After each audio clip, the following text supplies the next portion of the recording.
आप देख रहे हैं STV लद्दाख, आवाज घर घर की। बिस्मिल्लाहिर्रहमानिर्रहीम, अस्सलाम वालेकुम।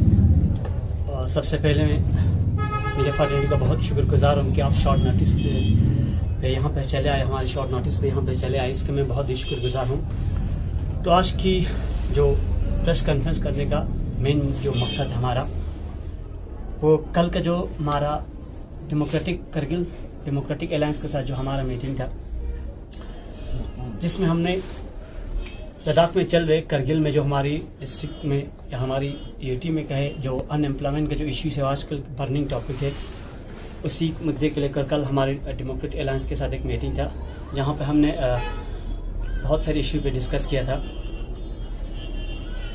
उसमें से बहुत सारे ऐसे इश्यूज है जिन पे हमने पहले भी कई बार प्रेस कॉन्फ्रेंस दे चुका है, लेकिन उस पर कहीं अभी तक असर भी नहीं हुआ है। तो हम चाहते हैं कि इस बार जो अब होगा कुछ दिनों के बाद, आज अब हम प्रेस कॉन्फ्रेंस करें, कुछ दिनों के बाद ये जो हम एक स्टूडेंट मास लेवल पे प्रोटेस्ट करने जा रहे हैं। लेकिन जो कल मैं अभी आपको पहले जो हमारा कल जो मीटिंग में जो भी हमारा जिन जिन इशू पे बात हुआ था, जिन जिन इशू पे डिस्कस हुआ, उनको मैं आपके सामने कुछ हाईलाइट करना चाहता हूँ। अनफॉर्चुनेटली कुछ दिनों पहले हमारे डिस्ट्रिक्ट कारगिल एडमिनिस्ट्रेशन की तरफ से एक नोटिस सर्कुलेट होता है, जिसमें लिखा होता है कि जो 2019 का जो 290 पोस्ट था क्लास 4 का, उसको विड्रॉल किया गया। सिर्फ वो ही नहीं, और बहुत सारे पोस्ट थे जिन पे हमने फॉर्म भरा था, पैसे दिया था, बहुत लोगों ने उनका फॉर्म भरा था। एक एक्सपेक्टेशन था कि भाई इनका भी एग्ज़ाम होगा। 2013 का भी उसमें पोस्ट थे, 13-10 के बाद जो भी अब तक कोई हुआ नहीं। अब जब हमने कल इस इशू को डिस्कस किया था, वहाँ पर रखा, तो कुछ वहाँ पर हमारी एलएचडीसी के रिप्रेजेंटेटिव्स थे।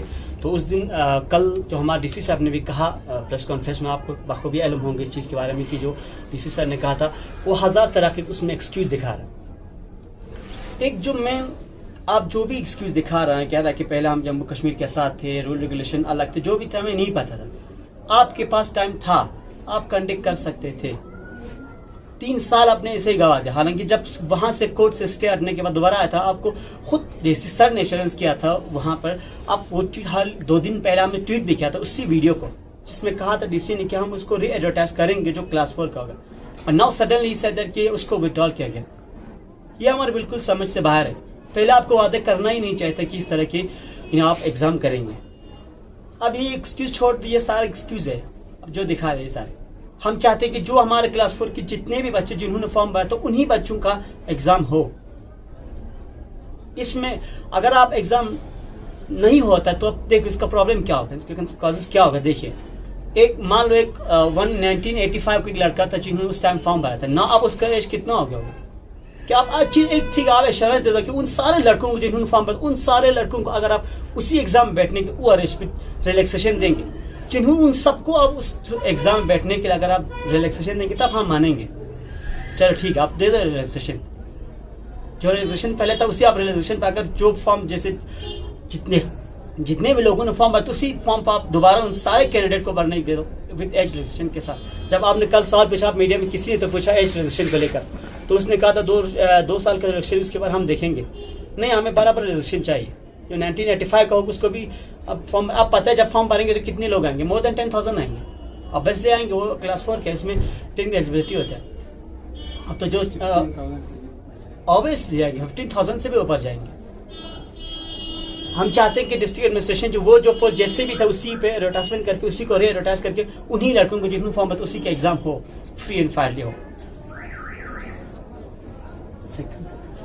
सेकंड जो हमारा पॉइंट है वो एसएससी के जो एग्ज़ाम है उसके रिगार्डिंग है। रिसेंटली एसएससी ने जो एग्ज़ाम कंडक्ट किया है, होना तो अभी अक्टूबर में कम से कम सारा जितने भी लोग सिलेक्शन हो जाते हैं, या इनके हिसाब से 1:8 या 1:10 जो रेशो वो मेंटेन करते हैं। मान लीजिए अगर 10 अगर पोस्ट है तो वो सिलेक्शन एक लिस्ट निकालते हैं, जिसमें अगर 10 है तो 80 या 100 का एक लिस्टेड करते हैं। फिर उस लिस्ट जितने भी बंदे हैं उनको कहा जाता है कि आप इतने ड्यूरेशन में, इतने टाइम में आप अपना जितने डॉक्यूमेंट है वो हमें भेज दें। फिर बाद में वो वेरीफाइड करते हैं, जिनका वेरिफिकेशन ना हो या रिजेक्ट हुआ हो उसको दोबारा रीवेरिफिकेशन के लिए इनको टाइम दिया जाता है। फिर बाद में उसी रेशो को मेंटेन करके बाद में वो अपने हेड ऑफिस चंडीगढ़ में हार्ड कॉपी के साथ उनको बुलाया जाता है। फिर क्रैक्स में कहने का मतलब ये है कि डिस्ट्रिक्ट कैडर पोस्ट के लिए हमारे बच्चों को फिर से यहाँ से इतने पैसे या बहुत सारे इस तरह गाड़ियां या बहुत सारे ट्रांसपोर्ट के माध्यम से हमें फिर से यहाँ से वेरिफिकेशन के लिए डॉक्यूमेंट लेके कहाँ जाना पड़ेगा, इनके ऑफिस में जाना पड़ेगा, चंडीगढ़ में जाना पड़ेगा और बड़ा इनका प्रोसेस भी बहुत सारा लेंथी है। तो हम चाहते हैं कि अगर शॉर्ट लिस्टेड भी अगर ये करेंगे 1:8 रेशो मेंटेन करें या 1:10 रेशो अगर मेंटेन करके जो भी उनके अपने रूल के हिसाब से अगर इन्होंने शॉर्ट लिस्टेड भी अगर करेंगे तो बाद में जो वेरिफिकेशन हो डॉक्यूमेंट का वो वहां पे ना हो, उसका वेरिफिकेशन यहाँ पे भी कोई एजेंसी या यहाँ कोई डिपार्टमेंट या यहाँ कोई रिस्पॉन्सिबल कोई रखे, वो यहीं पे सारा डॉक्यूमेंट वेरिफिकेशन हो, न कि हमें फिर से यहाँ से पहले की तरह चंडीगढ़ दौड़ना पड़े, यहाँ से वहाँ जाने की जरूरत पड़े, क्योंकि हर कोई एफर्ट नहीं कर सकते यहाँ से वहाँ जाना। वो स्पेशली विंटर में और खासकर इतने जो 1:8 1:10 रेशो में अगर सारे वेरिफिकेशन के लिए जाएगा तो जो बाद में जिनका मेरिट कम होगा वो तो बिल्कुल सीधी सी बात है वहाँ सिलेक्शन भी नहीं होगा, फिर इतना सारा खर्च करके वहाँ जाने का कोई सेंस ही नहीं बनता है। तो हमारा सेकंड पॉइंट ये है। थर्ड जो हमारा मेन पॉइंट था वो था हमारे सिलेबस को लेकर। अब सबको पता होगा हाल ही दिनों में भी हमारे डिस्ट्रिक्ट एडमिनिस्ट्रेशन की तरफ से एक सिलेबस जारी होता है जो पेज कॉपी था किसका, एसएससी का, स्टाफ सिलेक्शन कमीशन का। एक चीज समझ में नहीं आती कि ये पेज कॉपी करने की क्या जरूरत है।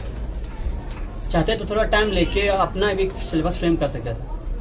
अब अगर हम एसएससी का सिलेबस देख लीजिए, एसएससी के सिलेबस में कहीं भी हमारा लद्दाख कारगिल का तो छोड़ो पूरे लद्दाख का जिक्र है ही नहीं। हम क्या चाहते हैं कि हम कारगिल के, हम लद्दाखी है, हम चाहते हैं हमें अपनी कल्चर के बारे में पता हो, हमें अपनी जो हमारा टूरिस्ट डेस्टिनेशन उनके बारे में पता हो, या हमारे जो लेक्स है या हमारे जो रिवर्स या हमारे ग्लेशियर्स या हमारे जो भी हेरिटेज जो भी हम उनके बारे में जानना चाहते हैं। हमें कोई इंटरेस्ट नहीं कि बाहर क्या हो, वो तो हम आज तक पढ़ते आए, वो पढ़ते रहेंगे। आप जो किसी बच्चे से पूछ रहे कि भाई आप कारगिल में ये कोई नहीं बताया कोई छोटा बच्चा, क्योंकि हमने आज तक इसको पढ़ा ही नहीं। तो हम चाहते हैं कि जो सिलेबस हो मेहरबानी करके आप एसएससी का कॉपी ना करें, आप अपने दम पे अपना एक सिलेबस निकालें जो कारगिल का स्पेशल हो। आप कह रहे कि ले और यहाँ का राजी नहीं लेगा, कोई नहीं माने, ले भी एसएससी को बिल्कुल अपोज कर रहे ना। हम एसएससी के सिलेबस के फेवर में थे न है, क्योंकि एक चीज बताता हूँ, हम जेके एसएसबी के साथ था पहले, जब हम जेके एसएसबी का पढ़ा करते थे, जब हम एसएस सिलेबस उसमें देख लेना कोई उनका नहीं with special reference of Jammu Kashmir है। सारा जो उन्होंने जो भी दिया, लेक दिया, रिवर जो भी दिया with special reference of Jammu and Kashmir दिया। यहाँ पे छोड़ देखो जम्मू कश्मीर का छोड़, यहाँ कारगिल का किसी का भी कोई नाम पता नहीं। हम चाहते हैं कि आज के बाद जो भी एग्जाम हो, एग्जाम का जो भी सिलेबस हो, यहाँ लद्दाख का अलग ही सिलेबस हो, एसएससी का कॉपी किसी स्टेट का कॉपी करने की कोई जरूरत नहीं है, अपना अलग स्पेशल सिलेबस हो। और जब भी आप हमारे ऑनरेबल सीसी सर ने भी अनाउंस किया है, कुछ ही दिन पर ट्वीट किया था कि आप इसी मंथ के एंडिंग में कुछ पोस्ट एडवर्टाइज होने जा रहे हैं। तो आप जब ये पोस्ट एडवर्टाइज करेंगे तो एक चीज हम कल भी इस चीज पर डिस्कस हुआ था कि जब भी आप कोई एडवर्टाइज करेंगे उसके नीचे क्लियरली मेंशन हो कि इस डेट पे आपका एग्जामिनेशन होगा विद सिलेबस। एक आपका सिलेबस साथ में हो and second thing date of examination हो। आज अगर क्लास 4 का जो 19 का एग्जाम नहीं हो रहा था, उसके मेन पीछे रीजन यही है कि आपके उस टाइम पे जब आपने एडवर्टाइज किया था उस टाइम पे कोई आपका डेट मेंशन नहीं था, ना सिलेबस था सॉरी, बट डेट मेंशन नहीं था। यही वजह है कि उसका डिले होने का। अगर डेट मेंशन होता तो उसी टाइम पे वो लोग एग्जाम कंडक्ट करते थे। कहीं ना कहीं क्लास 4 के जो पीछे रीजन है वो हमारा एडमिनिस्ट्रेशन ये स्लो होने के ये निशानी है कि कितने स्लो से ये काम कर रहे हैं। इसमें और एक नेक्स्ट है हमारे जितने भी जो डिविजनल कैडर का पोस्ट है, डिस्ट्रिक्ट का जो कैडर का पोस्ट है वो तो डीएसएलआर भी कंडक्ट करेंगे, लेकिन जो डिविजनल कैडर का पोस्ट है उसको जब तक हमारा कोई यहाँ का लद्दाख का सर्विस सिलेक्शन कमीशन ना बने या कोई बोर्ड ना बने, तब तक जो डिविजनल कैडर के पोस्ट है हम चाहते हैं वो जेके एसएसबी को अब रेफर करें जब तक यहाँ कोई बोर्ड ना बने। बाकी डिस्ट्रिक्ट कैडर का जो जितने भी पोस्ट है वो तो डीएसएलआर भी खुद ही इस चीज को रिक्रूट करेगा। हमारा नेक्स्ट वो है।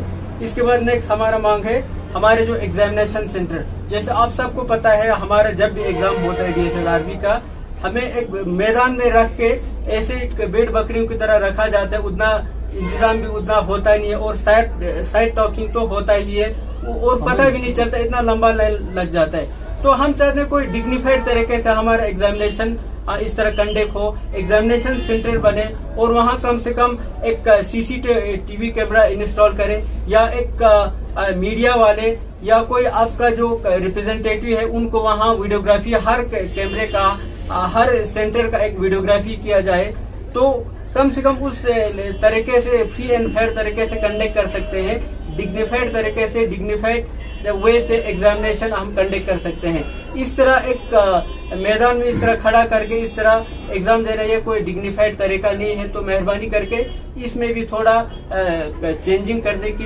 जरूरत है और हमारा डिमांड भी है।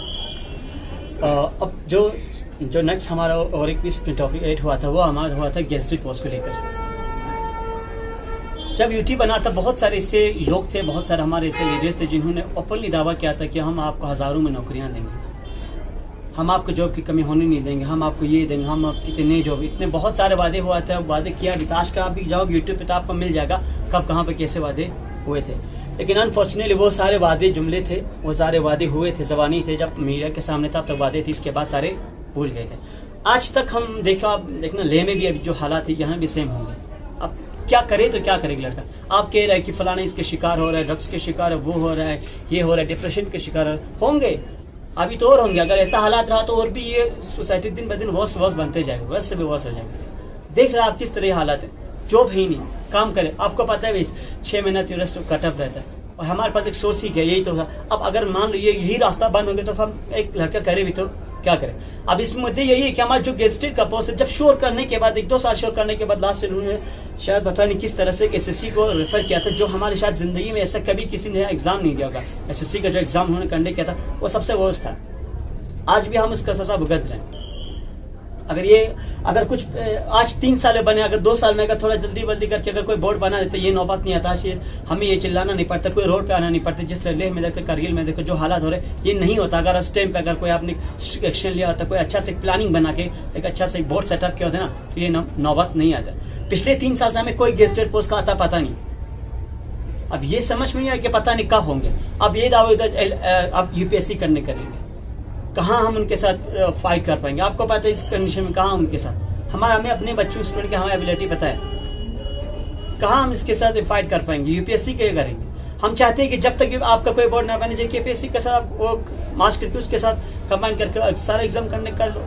आपके पास ऑप्शन है, क्यों आप सीधे UPSC के पास जा रहा? आप पास में ही तो सब कुछ रखा, तो फिर आप छलांग मारने की वहां जाने की क्या जरूरत है? चाहते हैं कि जल्द जो भी हो गेस्टेड पोस्ट किसी तरह से जल्द एडवर्टाइज हो, और साथ में एक चीज में मैंडेटरी हो कि हमें LRC जिस तरह नॉन गेस्टेड के लिए LRC को, तो सेम हमें LRC हमें गेस्टेड पोस्ट के लिए भी चाहिए। अगर नहीं हुआ तो हो सकता है शायद इसका कॉज और भी देखने को मिल जाए। तो इसमें मैं एक पॉइंट ऐड करना चाहता हूँ। जैसे LRC का फिलहाल तो नॉन गेस्टेड पोस्ट के लिए ही है, तो LRC गेस्टेड पोस्ट के लिए भी मैंडेटरी बनाया जाए, तो ये डिमांड है। तो हमारे जब कोर्ट कॉमन हो सकता है लद्दाख और JNK का, तो क्यों न PSC उस तरह का कॉमन क्यों नहीं हो सकते? जब तक यहाँ कोई इंडिपेंडेंट बॉडी ना बने, क्यों हमारे JKPSC कॉमन क्यों नहीं हो सकता है? इसमें JKPSC अगर कॉमन रखेगा तो इसमें इशू क्या है, दिक्कत क्या है? कोई दिक्कत है नहीं। अगर आप करना चाहते हैं, पॉलिटिकली आप विल रखते हैं तो आप कर सकते हैं। अगर आपके पास पॉलिटिकल कोई विल नहीं है, अगर आपको करना नहीं है, तो फिर तो ये आपकी मर्जी। हाँ, करने में तो क्यों नहीं कर सकते हैं? कौन सा बड़ा कोई मसला तो है नहीं इसको। जब आप किसी स्टेट को एक UT बना के डिग्रेड कर सकते हैं, तो ये करना कौन सा बड़ा मसला है? ये तो बिल्कुल कोई बड़ा मसला है ही नहीं, अगर आप में पॉलिटिकल विल है तो। नेक्स्ट हमारा इशू है ये इकोनॉमिकली वीकर सेक्शन करके एक अलग से पोस्ट को एक उनके के लिए एक अलग से एक जिस तरह हम ST के लिए कोटा रखते हैं, इकोनॉमिकली वीकर सेक्शन के लिए भी अलग से एक कोटा रखा हुआ है। अब हमें पता नहीं चल रहा है ये इकोनॉमिकली वीकर सेक्शन किस को ये इकोनॉमिकली वीकर सेक्शन का सर्टिफिकेट दे रहा है या देंगे, क्योंकि इकोनॉमिकल वीकर सेक्शन के अगर हम उसको थोड़ा और स्टडी करेंगे तो वहाँ ये कहा गया है कि इकोनॉमिकली वीकर सेक्शन के लिए ST या SC का बिल्कुल सर्टिफिकेट ना हो, या किसी कैटेगरी SC या ST कैटेगरी से बिलोंग ना रखता हो। तो सीधी सी बात है, अगर ऐसा है इकोनॉमिकली वीकर सेक्शन के लिए अगर किसी को फॉल होना है तो ये क्राइटेरिया है। तो हमारा तो ST का है सारा, 100% ST वाले हैं, तो सीधी सी बात है हम इकोनॉमिकली वीकर सेक्शन वाले कैटेगरी से तो हम एग्जिट कर जाते हैं। तो जब एग्जिट कर जाते हैं तो सीधी सी बात है वहां फिर हम भर नहीं पाएंगे। फिर जो इन्होंने कोटा रखा हुआ है इकोनॉमिकली वीकर सेक्शन के लिए, वो पोस्ट तो खामखा वापस चला जाएगा, कोई जब भरेंगे नहीं तो फिर खामखा पोस्ट वापस चला जाता है। तो हम चाहते हैं कि इकोनॉमिकली वीकर सेक्शन के लिए जो इन्होंने कोटा रखा हुआ है या जो रिजर्वेशन रखा हुआ है वो या तो एसटी को दिया जाए या उसको जनरल कैरे या जनरलाइज किया जाए, ताकि वो पोस्ट वापस न जाए। हमारा लास्ट डिमांड यही था। आखिरी में एक बार मैं दोबारा हमारी जो Kargil district administration UT administration दोनों से गुजारिश करता हूँ कि आप इन जो हमने जो इश्यूज रखा है, जिस इशू पर हमने अभी कॉन्फ्रेंस किया, जिस इशू पर हमने बात की, उस पर थोड़ा कंसिडर करके थोड़ा गौर करें इस चीज़ पर, क्योंकि ये हम अपने किसी जाति या किसी इसके लिए नहीं, ये हमारे पूरी डिस्ट्रिक्ट जो हमारे पूरे यूटी खत्ते लद्दाख के बेस पे हम बोल रहे हैं, इन सबके ये मसला है।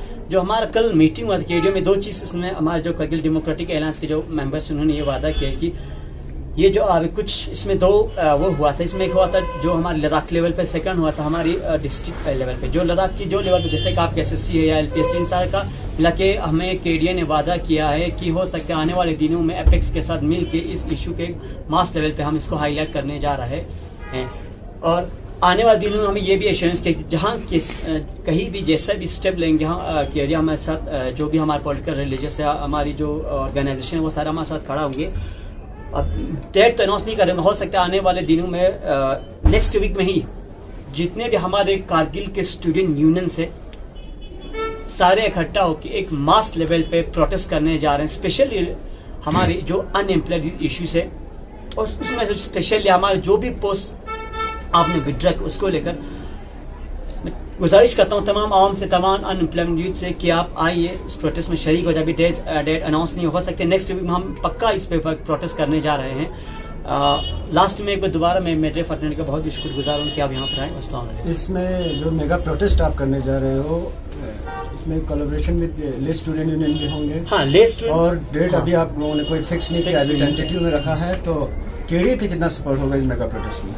केडीए ने हमें कल फुल्ली एश्योरेंस किया, जो हमारे को चेयरमैन है अहमद करबली साहब और मिस्टर सवाल करबली साहब, दोनों ने एश्योरेंस किया है कि जैसे भी अहमद साहब और करबली साहब दोनों ने एश्योरेंस किया कि जैसे भी रहेंगे आप, जहाँ जाएंगे हमेशा हम आपके साथ, अगर प्रोटेस्ट करेंगे प्रोटेस्ट के साथ कॉल बंद करेंगे, तो उन्होंने दोनों एश्योरेंस किया कि हम आपके साथ खड़े हैं, उन्होंने एश्योरेंस किया है। तो इसमें एक चीज़ और है, लेके हमने हाल ही में हमारा बात भी हुआ था यूनियन के प्रेसिडेंट से कि जो भी हम एक पूरा मास लेवल पे करेंगे, दोनों मिलके करेंगे, क्योंकि एक हमारा चाहते ही नहीं कि हम कारगिल का करें या उनका ही थे इलाका लेका, तो हम और मिला के हम दोनों को करेंगे तो कोई मसला निकलेंगे।